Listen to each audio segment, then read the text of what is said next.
Writers, hello, this is Carter, and welcome to this episode of Making It Up, the conversation series where two authors sit down and we just talk about whatever comes to our mind.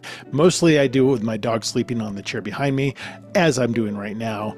She has been pretty good. She hasn't made any sounds. I think she's starting to get a little bit antsy. So if you're watching this on YouTube, you can get a peek at the schnoz of my golden retriever, Scully. Before we get to today's episode, just a reminder, I do have a company called Unbound Writer, and at Unbound Writer, I do one-on-one writing coaching with authors at all levels. I also offer self-guided online courses, and from time to time, I offer retreats, I offer workshops, all that good stuff. You can find out all about my services at unboundwriter.com, and in particular, if you're interested in one-on-one coaching with me, you can set up a free consultation.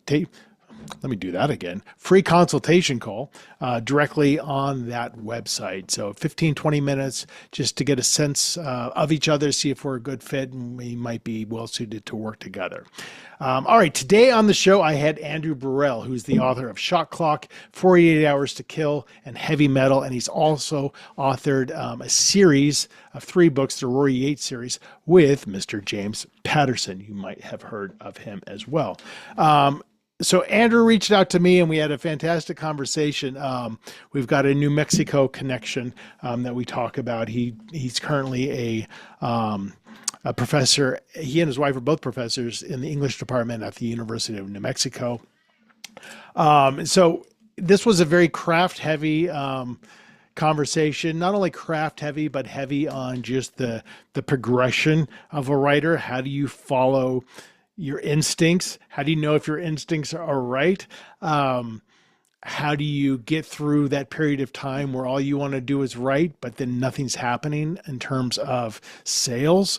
How do you balance confidence with a complete lack of self-doubt, which is, I think that defines a writer more than anything. So really a fantastic, rich conversation where we go go through a lot of topics like that. His most recent book is Shot Clock, which was released in May of this year, and he's currently working on his next novel. All right, so that is it. Enjoy this one. This is a fantastic conversation that I had with Andrew Bourelle.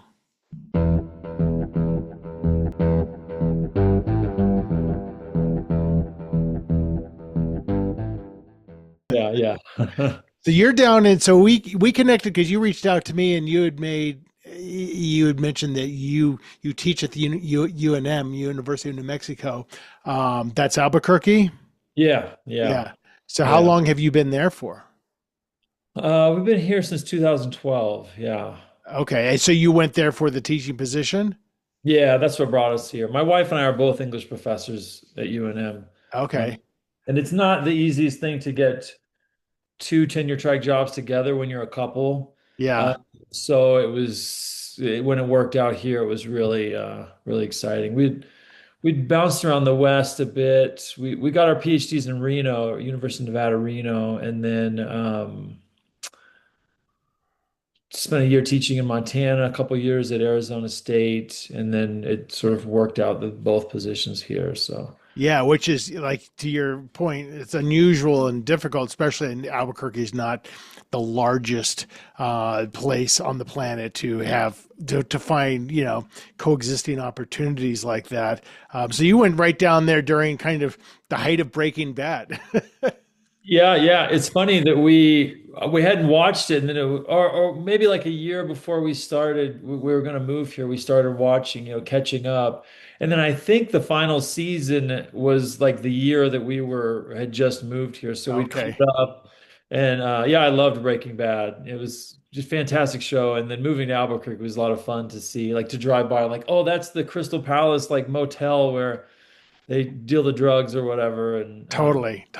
I was born in New Mexico. I was born in Albuquerque, and just I knew you were from here, but I didn't realize Albuquerque. Yeah, just for a few years. But my family's aging, obviously, so I don't have as much family down there as I used to. But Carlsbad, Roswell, and Taos I still have family, and we used to go just to Santa Fe all the time. I mean, I'm in Colorado, so it's a 6 hour drive for me. It's not that difficult to do.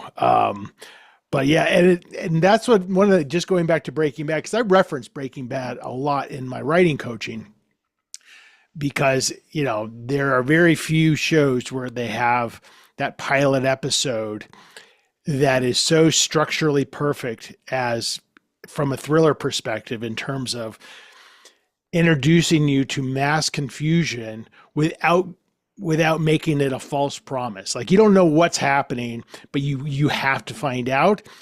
And then it's a little bit of a slow and steady burn, but it doesn't ignore that opening scene, for episode upon episode. And which is, I think, how thrillers should be. Because I see so many thriller writers who write these prologues that are great, but then you don't get around to the meat of why that prologue exists for 200 pages.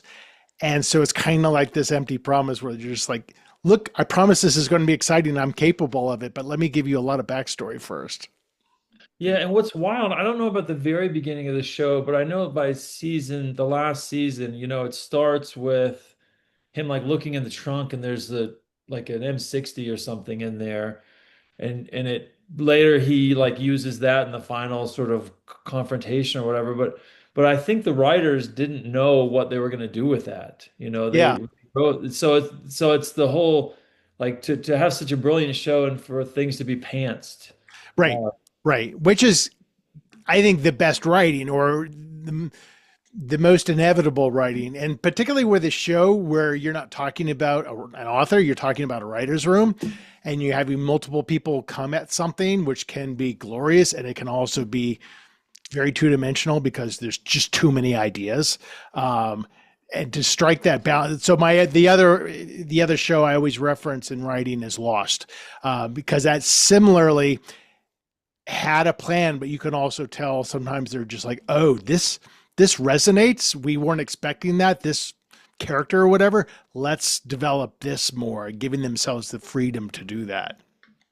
yeah, yeah, yeah. And Lost was great too. I think it went on for a couple It seasons did. long, but It did. It got a little too confusing for its own good, but it was still compelling TV watching. And I tend to, when I think about thrillers or suspense writing, I tend to, because I don't read a lot of fiction. I read mostly nonfiction, and so but I watch a lot of shows like that, and it can be it can be so compelling to use those kind of ideas for your own writing, because I think the visual medium allows you as an author to think about propulsiveness in a way that reading other books maybe doesn't allow you, because you get to the point faster, I think, when you think about it a little bit more cinematically. What do you teach? What do you teach specifically? I teach mostly creative writing, undergrads, graduate students. I was hired and I taught more sort of technical writing and composition and things like that. But over the years, as I published more, I've done more and more creative writing. I'm actually the director of creative writing now, uh, Okay. which is just something we sort of share. I was like, whose turn is it? Um, but it's funny you talked about that, like the cinematic elements. I reference shows and movies all the time when I'm teaching because it's almost also sort of like there's a more likely you're going to have a class where they've seen a certain movie than read a certain 100%. book. Yeah. So you can say like, oh, in Indiana Jones, this is the call to adventure, or he's going from Act One to Act Two, or Right. Star Wars. Although truthfully, it seems like more and more, maybe there's just so many movies out there and so many streaming options. It seems like more and more you can't count on people to have seen the things that you think everyone's Right. seen. Right. I'll make a There's no Star more Wars, water cooler shows, right? yeah.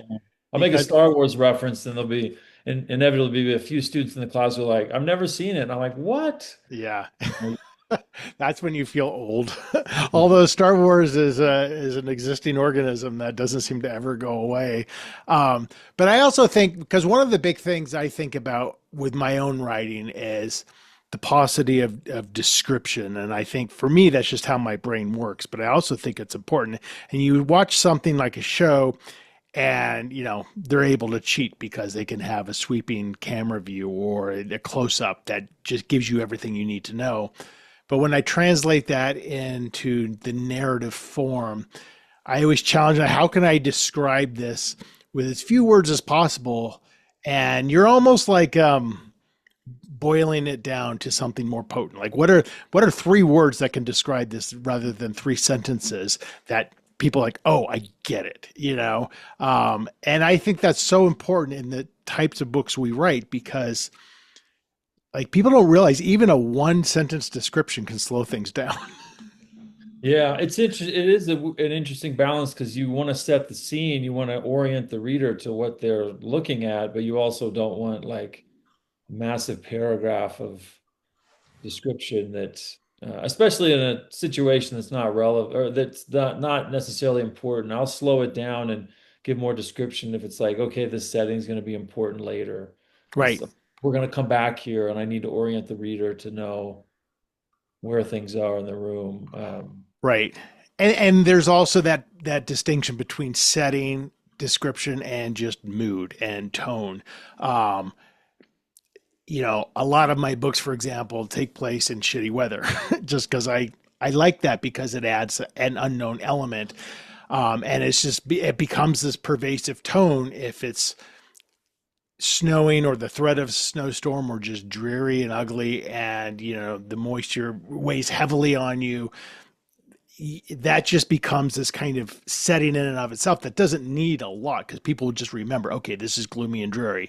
And then you can just kind of play around with that a little bit, I think. Yeah, it's true because I've read books or student work where you're like it's kind of deep in the story and they're like you suddenly it's like they're cold because of the snow and I was like, well, I didn't even know it was snowing. Right, So you do or it's set in a place that like should have sort of a specific kind of feel to it, like it's in the summer in Phoenix and yet they haven't mentioned that they're sweating or hot, right, like seems like that would be an ever present detail. right, uh, right. yeah. Which is one of the things that's almost a cheat, but it makes Scandinavian noir so potent, is especially if it's set in the winter. You have that sense of just perpetual darkness and cold, and you don't have to do much with it because it's just that's how it is. So you don't have to keep kind of beating the reader over the head with it. So when did you obviously you got your PhD in the field in which you now teach and write. Did you always want to get into writing? Was that something that was in your head as a kid? I did. The thing is, I never believed I could do it. Just That like means you're a writer if you have that perpetual self doubt. yeah. It was. I mean, I loved to read growing up. I think that if given the choice, like what would you do for a living? I'd say I want to be a writer, a novelist. But I never believed I could do it. So I went to college for journalism. I became a newspaper reporter for a while. Then I went to graduate school in English and wrote scholarly articles. And then at some point I was like, I keep doing all these things that are adjacent, but what I really want to do is write fiction, make Yeah, stuff up, yeah. So after my PhD, and I was always writing, here and there, but after my PhD, I was like, I'm going to take this seriously and really start writing some stories, trying to get them published, that kind of thing. So it was just kind of the realization. Honestly, it was like writing an academic dissertation. I was like, I just wrote a book-length manuscript and an Right. academic, like, why couldn't I write a novel, Right. that, Well, and I would posit that the dissertation is way more difficult because you're all the citations, all the format, like it has to be so much more like as opposed to I'm just going to make this shit up and see where it goes. yeah, it's, I don't write much academic stuff anymore.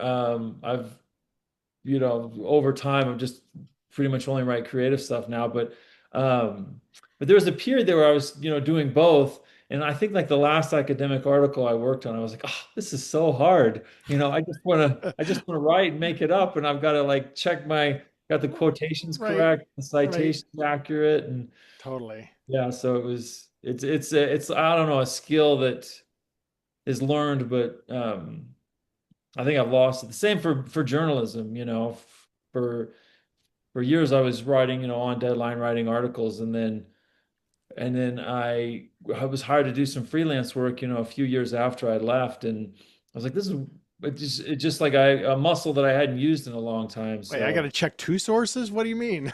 yeah, it was interesting. Yeah, but it's all a training ground, right? Because it's funny because I feel like you entering that cycle of your life where you're like, I'm doing all this stuff adjacent. Why don't I try writing straight up creative fiction? You've had this training because the physical act of writing and just figuring out word flow, regardless of what you're writing, is a skill that needs to be developed like anything, and I would suggest journalism is a great way to do that. But you're entering this phase back then with this self-doubt, even though you're pretty well equipped, certainly more than most, to make that leap. And I think the hardest thing for a writer to do, a novelist to do, is to make it through those years of self-doubt while doing something terribly difficult in writing a novel and getting to the other side. And I think those are the years that either you give up or you push through, whatever those results look like. But a lot of people give up because they're just like, I'll never be good enough. I don't know how to do this. But that didn't consume you enough. You kept going through it. Yeah, yeah, and I think having been a newspaper reporter was like very helpful. I tend to think back and I think, gosh, if only I'd figured out, like, given myself some confidence earlier. But I look back and I think actually that just the practice of writing all the time on deadline and just producing so many words, it just was so invaluable to me. With that later when I came to write, um, and just have the confidence like I can finish this. Right. Um, yeah, and you're totally right. It is an interesting kind of period where you're like getting pretty good, but you think like, oh, I'm ready for my book to be published. I'm ready for these stories. I don't know why it's not happening. And then you get better, and you Right. realize, oh, Right. I wasn't quite ready yet, and but now, I'm producing the stuff that's getting published, and um yeah, it's just a weird, there is this transitionary period where you just like have to have like almost blind confidence that uh Right. Right. that It's such a balance too, because that to get the confidence is one of the hardest things for any writer to do. And then when you get the confidence and you're not selling, it can become debilitating until you have the recognition of, okay, what are the things that are out of my control? Because you could be a great writer and not sell anything. That's not an uncommon story, right? You Not totally, every great writer sells. It's a lot of it's just out of your control. Um, so you have to always fall back on your passion for writing and be like, well, I'm just going to write and I'll see what happens. Um, but the people who write, they're confident, they think they're great, and maybe they are great, and then they just sit and wait after submitting and submitting and submitting without going to the next project. That's a scary place to be because you can really be defeated in that space. yeah. I always tell my graduate students, like, you've got like a full manuscript, your dissertation, you're working on it. I always say, like, don't 10 years from now, don't have only this manuscript that you've been working on. Right. like start sending to agents, but then start working on the next book, because you might not get the first book published. You might think that this is perfect, but it might be the next one that actually hits. So Right. it's I think you're right about like the joy of writing. I think that I tried not to write for years. I tried, oh, I'll be a journalist. I'm like, well, this wasn't totally fulfilling. I'll be an academic, wasn't totally fulfilling. For me, it was like I never could quite give up. And so when people say, you see all the time, like, don't give up, these confidence boosters, like on social media. And I tend to think, for me, it was sort of like, I don't know, it wasn't in me to stop because I just loved writing so much. Right. So And the other side of that coin is because you did give up other things because you're like, I wasn't finding my joy there. Giving up is totally okay. I mean, because regardless of what it is, but you explore things to see what it is that kind of sings to you. And if it's not doing that, it's not a wasted experience, right? It's an experience that taught you this is not it for me, but I'm glad I had that. It informed other parts of me in order to get to where maybe I'm ultimately going. And once writing isn't joyful all the time. It's fucking suck. It's hard. It's really a lot of work. So yeah, I don't, and I think that's the other problem with some aspiring writers is they do have that joy, but only when they have those moments, right? Those muse filled moments. And then they just want to wait for that dopamine rush rather than, to your point, with the journalism, the deadlines, the daily writing, building the muscle, it all makes those other moments even that much better. But you're still productive in those days when it's when it's not fun, and there's a lot of days it's not fun. I think, at least for me. yeah, it's and that's something that having been a reporter just gave me the discipline of like you're not always you have the muse, you've got to put down words anyway. And I think I don't know, that was a big part of what sort of made me be able to finish is just you write on the off days also, Yeah. you're Yeah. sometimes it feels like a slog where you're just like, oh, this sucks. I'm gonna have to revise it later All anyway. right. And then you go back and read it and you're like, hey, this isn't half bad, so it's so I mean, well, I've written things that are just like poured out of me like so fast, and I've written things that were just like walking through mud. Right. And you think it sucks, then it turns out it's okay. So Yeah.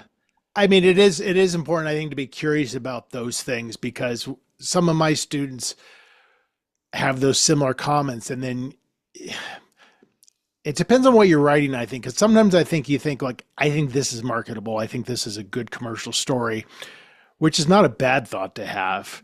But if it's not really subconsciously what you want to write, it will show that to you at some point. Whether it's through like just a complete lack of joy for 98% of the project, or just feels two dimensional or whatever. So I do think it's important to be curious of like, why am I not having fun this time? yeah. And I think it's completely normal. Like at some point, I you're gonna hate what you're doing. You're gonna Whatever withdraw. it is, not just Yeah, like reading. like for me working on a novel, like there'll be a point like the midpoint where it's like, oh, this is a slog, I'm not liking it, or I don't like what I've written, or at some point you won't like it, and then some point you will. You finish the draft, you are doing revisions. Hey, this is pretty good. For me, there's always, uh, you work through those moments of like, "Oh, I don't like this because you would never finish. Right. The world's full of like half-written books because people, Right. uh, And some really good ones. yeah. So at what point you kind of have this inflection point where you kind of lean into the creative writing? At what point does that turn into, oh my God, I sold a book? Um, I got my PhD. We're sort of bouncing around jobs. I was writing more and more, really focused on short stories, finally starting to publish some. Um, I decided, okay, I'm going to write a novel.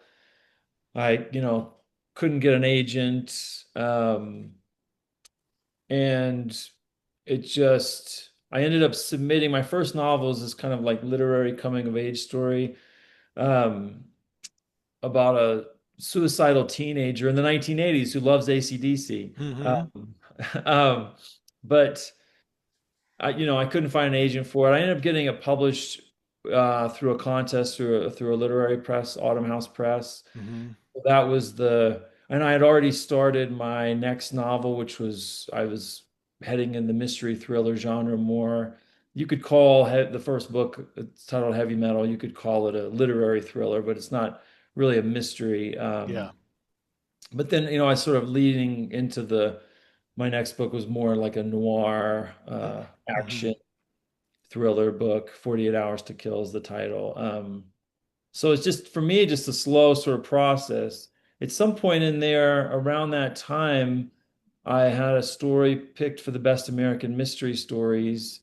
Um, and it was James Patterson was the guest editor that year, and he was doing these like book shots, like short novella length publications. And so he got in touch and asked me to work on one of those, and I ended up working on a few novels with him about a Texas Ranger. So all this is kind of happening at the same time that um, my first book came out, but I had already was working on the book with James Patterson, Texas Ranger. But that's like crazy, right? Like Yeah, just to yeah, back up into that a little bit, you're trying to find your place in the commercial genre world, which is really difficult to do. To not only get anything picked up, but to have it actually make any kind of a splash is it feels like almost impossible these days.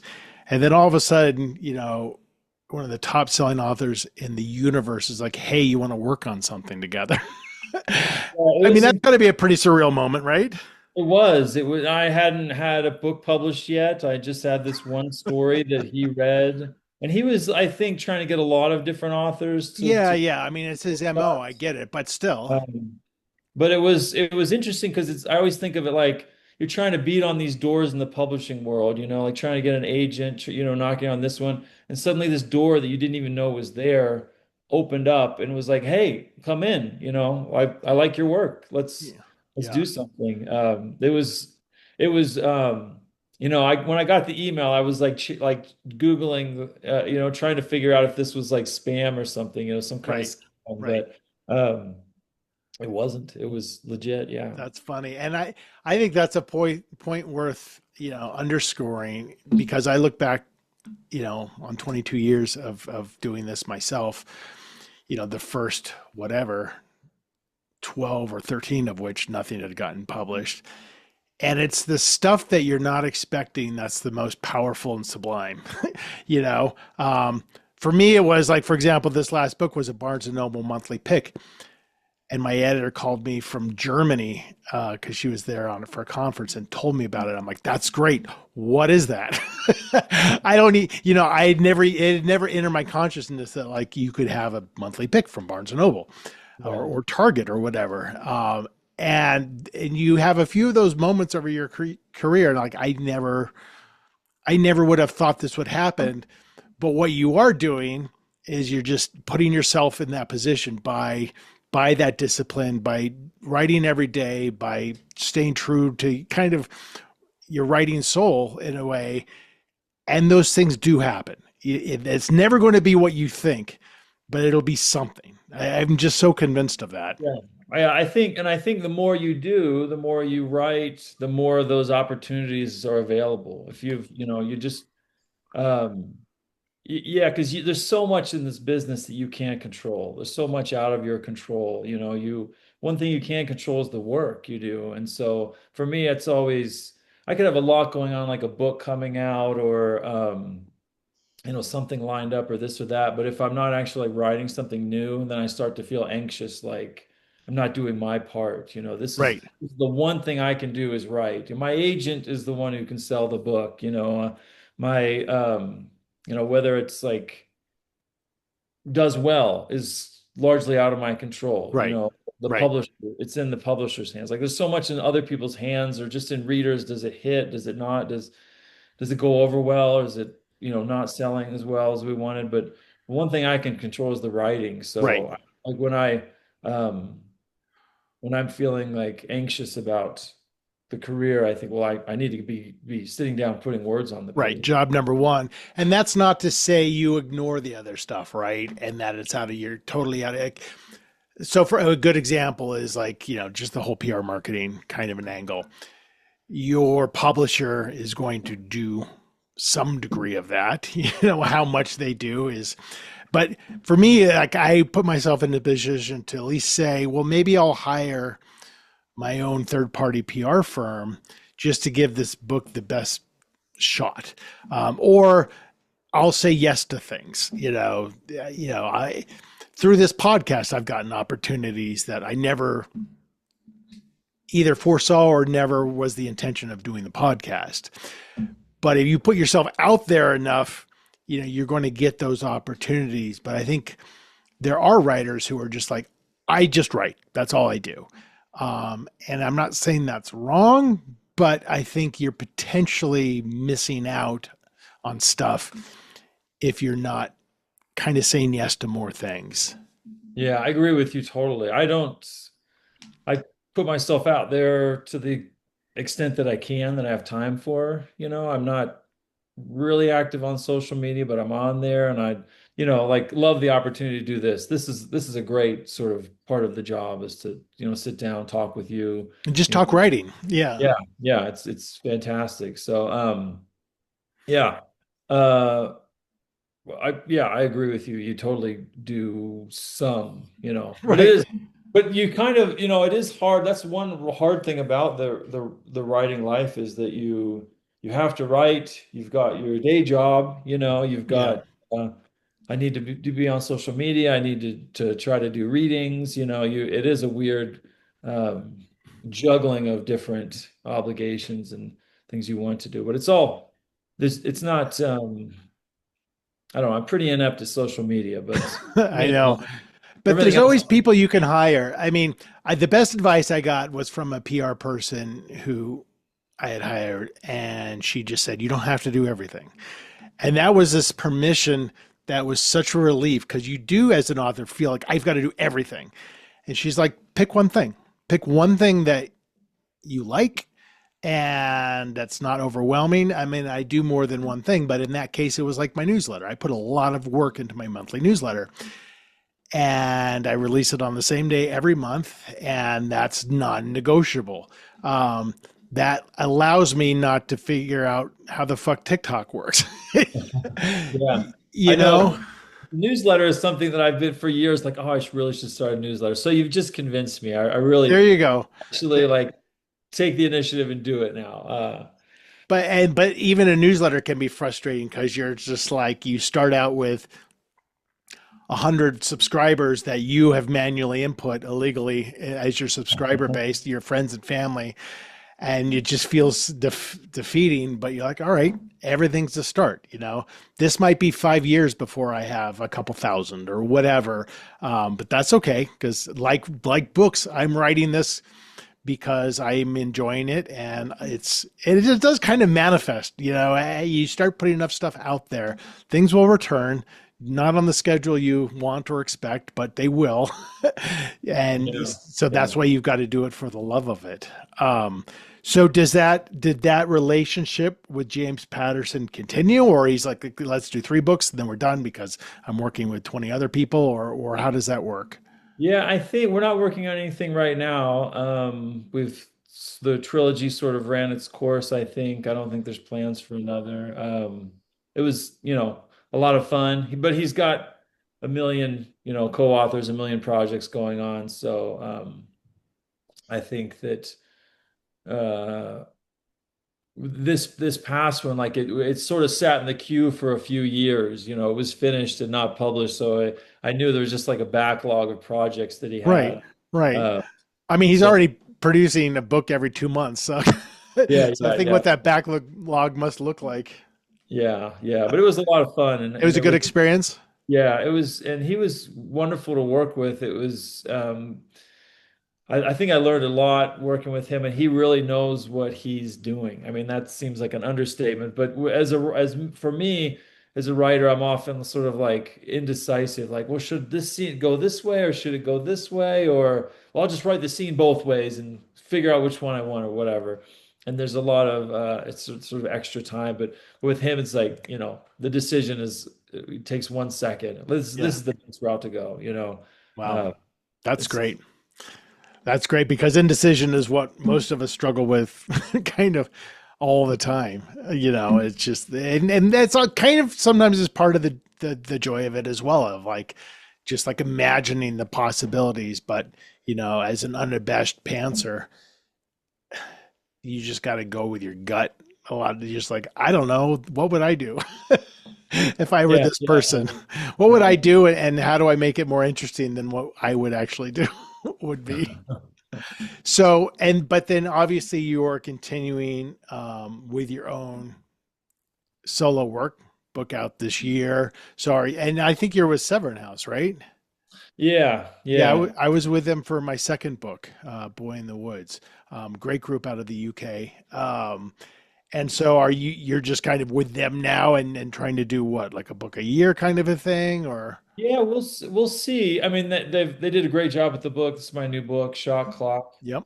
Um, it's yeah, I thought they did a great job with it. I'm not under contract for any others, so I'm just working on the next book. I what's funny is this is a kind of a basketball thriller. There's the main characters, the two main characters. One's a professional basketball player. The other is a former, you call it collegiate basketball player who's now a police officer. It's funny, the book came out right before the book came out. I broke my finger playing basketball. And It's a sign. the book came out on Tuesday and I had surgery on the finger on Wednesday. So, all of, my, the publisher said it's very on brand. Um, but it set me behind writing this current book. So I'm getting, I'm two-thirds of the way through it maybe. But Awesome. it did set me behind writing. So I don't know what'll happen to it. It's one of those things where one of those things where you can put decisions in someone else's hands, say, my agent, hey, what should we do with this? Right. Um, so we'll see. Yeah. Yeah. Yeah. And so many people think like, what do you mean it didn't sell? What do you mean you're not doing anything with it? What a waste. And which is just such a toxic attitude because every book, I mean, because I definitely have books that never went anywhere or are in the process of being shopped that I don't know what's going to happen with them, and maybe it doesn't go anywhere, but it's never a waste. It's this is what you do, and you Yeah, know, because for years I was just like cutting my teeth writing short stories, and in that world, you're doing all the work yourself. You're submitting them to journals, you're writing the queries, all that stuff, and then you're just like getting tons and tons of rejections. And so, first of all, it kind of like gives you sort of a thick skin for that part of totally the business that, and also you sort of like it helps you put stuff out there and then just get to work on the next project. right, But get it when I signed with an agent, that was one of the wonderful parts. That was like, someone else can do that part. I don't have what I was doing with stories. All the effort I was putting into, like someone else can now take my novels and or my first book. I was submitting to contests and all of that work. Some it's a queer lot of work. suddenly it's like someone else is going to do this big chunk of what you were doing before. It's just so relieving, Yeah, to be it's worth the 15% for sure. yeah, here's the best version of the book that I've got, and like you do your best with it, Right, right. You do your job. And I'll that's start what they're experts in. That's you shouldn't be doing that. I'll start working on the next one. Right, That's right. Totally. Well, Andrew, we're going to wrap up. Before we do, we're going to get to the making it up part of the show, the storytelling part, where I've selected three books at random. We're going to open it up to a random page, a random sentence. I'm going to read that sentence, and that'll be the first sentence in like a 2 minute long short story where we just kind of alternate back and forth. It'll probably be terrible, but that has never stopped me before. So you're going to choose one of these books. I've got Ambush by Barbara Nicholas. These are all thrillers. CJ Box's Battle Mountain, and Jeffrey Deaver's The Final Twist. So choose one of those. Let's go with CJ Box. That's Oh, my dad's favorite author. I got the opportunity to interview him earlier this year in Denver in front of 1,400 people. And I'm like, wow, this is all these people came out for you, man. This is pretty cool. He was a very humble guy considering Yeah, I his met him experience. briefly when he came to Albuquerque, and yeah, seemed like just a Yeah, yeah, real it's his neck down of the woods for sure. All right, give me a number between 1 and 343. 14. All right. I'm going to quickly scan page 14. Um, all right. You do whatever you want with this. This is this is pretty straightforward. Then he lit the curtains on fire at each downstairs window and exited the building. He stood and watched as smoke billowed into the sky and flames grew higher and higher out the windows. He felt that same rush that he got every time. The pyromaniac's high. He knew he was a cliche, but he couldn't deny that rush that stuck in his brain. He could just stand here and watch the whole thing crumble to the ground, but he knew he had to leave. He couldn't stick around. The fire department and police would be here soon. But as he turned to go, he heard something coming from inside the house. This is a really hard decision. Because my instinct is a dog, but I know people are going to hate that.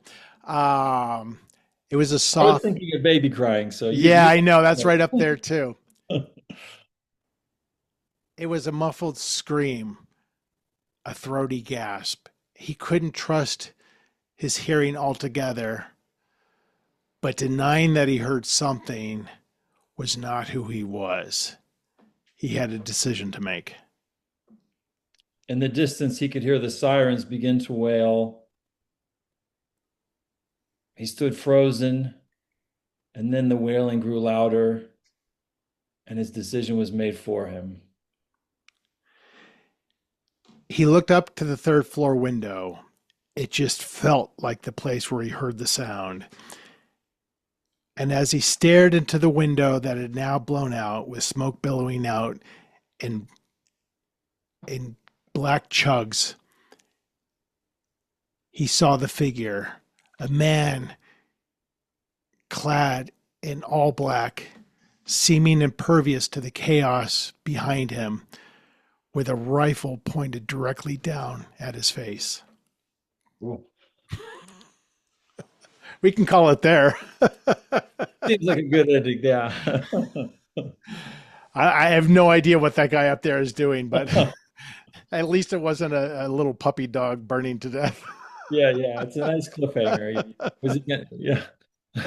Well, Andrew, I'm glad you reached out to me. It was fun to talk to you, and I love when we have conversations that are so kind of craft and experience focused, because I think it's affirming to people listening of like, yeah, this is what you do. You just write and you stay with it, and you follow your instincts, and you don't know what's around the next corner, but you know what's not there if you stop writing. So that's it. It's very affirming every time I have a conversation like this. Yeah, thanks so much for having me. This was a lot of fun. I appreciate it. Yeah, of course, man. Nice to meet you, and hopefully we'll connect again soon. Okay, Take care. Bye. All right, that is it. That is my conversation with Andrew Bourelle. That was a pretty rad little story. It took a little unexpected twist at the end. And no animals were harmed. So it was, or babies. So it was kind of a win throughout. As I mentioned, Andrew's most recent thriller is out. It is Shot Clock. You can check that out. And you can check out anything about him at his website, which is just Andrew Bourelle, BOURELLE.com. You can also head on over to carterwilson.com and check out my books, my other episodes of this podcast, my newsletter. And if you're interested in writing coaching or anything related to writing coaching that I do through Unbound Writer, you can just head on over to unboundwriter.com. That is it. That wraps up this episode of Making It Up. Another one out just next week. In the meantime, as always, friends, take care.